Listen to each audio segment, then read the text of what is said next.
Je m'appelle Lorenzo, comme on l'a dit précédemment. Alors moi, en fait, je dis que je suis autodidacte, mais sachant que comme j'étais dans une famille qui m'a emmené à l'opéra, au théâtre, voir des trucs de ouf, quoi, en fait, je me suis dit, ouais, je serai artiste. La vie d'artiste, de toute façon, ça a toujours été quelque chose qui m'a aspiré, je dirais.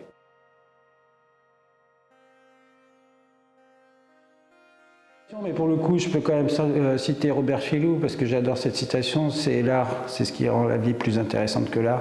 Donc partant de ce principe, j'ai dit, ouais, allez, let's go, on fait l'artiste et on a une vie d'artiste.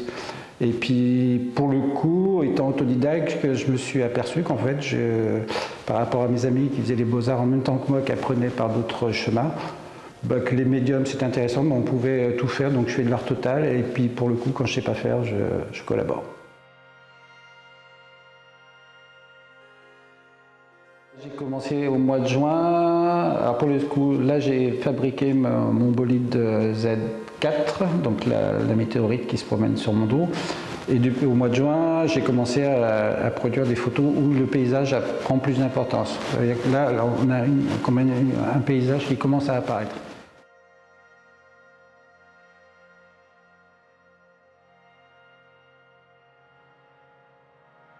Vous avez pu voir plusieurs moments, il y a le rose Lorenzo, le pink Lorenzo. Mais là, en fait, je performe dans le paysage, je me déplace avec mes sculptures, je les mets en scène. Donc pour ça, c'est pas, en fait, c'est un instant T, mais c'est pas finalement l'objet final. Pour moi, c'est pas une photo. C'est vraiment, je me promène justement avec ce costume. Je prends mes mini sculptures parce que pour le coup, au départ, c'était des petites sculptures. Je trouve un endroit qui me parle, un paysage, ou alors un paysage en entier. Mais après, en fait, on revient sur des choses plutôt micro. Donc voilà, c'est déjà la performance, le choix du paysage.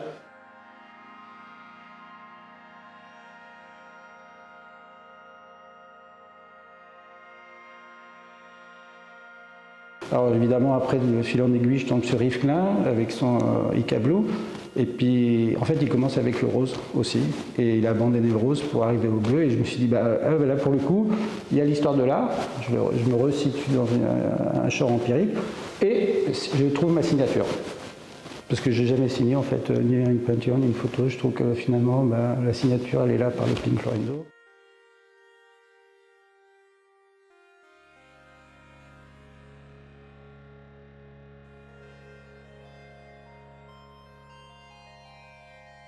J'ai dit je reviens une quatrième fois, mais là ça serait bien que je fasse une exposition personnelle, pas dans le fait de faire une exposition personnelle en disant moi Lorenzo blablabla. Le coup c'est je fais une expo en fait pour vraiment monter un instant T de ce processus. C'est pour ça que l'expo personnelle elle est quand même intéressante à ce niveau-là, c'est que le fait en fait voilà il y a que mon travail et on peut déambuler comme tu disais, se promener et se projeter dans le travail.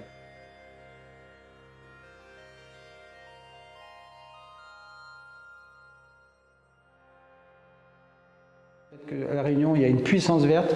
Ici, on a plutôt une puissance noire avec la lave et le feu. Mais en fait, comme on a l'impression que c'est un peu figé par rapport à notre espace de temps. Donc, tu as l'impression que tu peux vraiment encore prendre plus le temps pour développer en fait ton processus créatif. Là, en fait, ça fait 4 fois.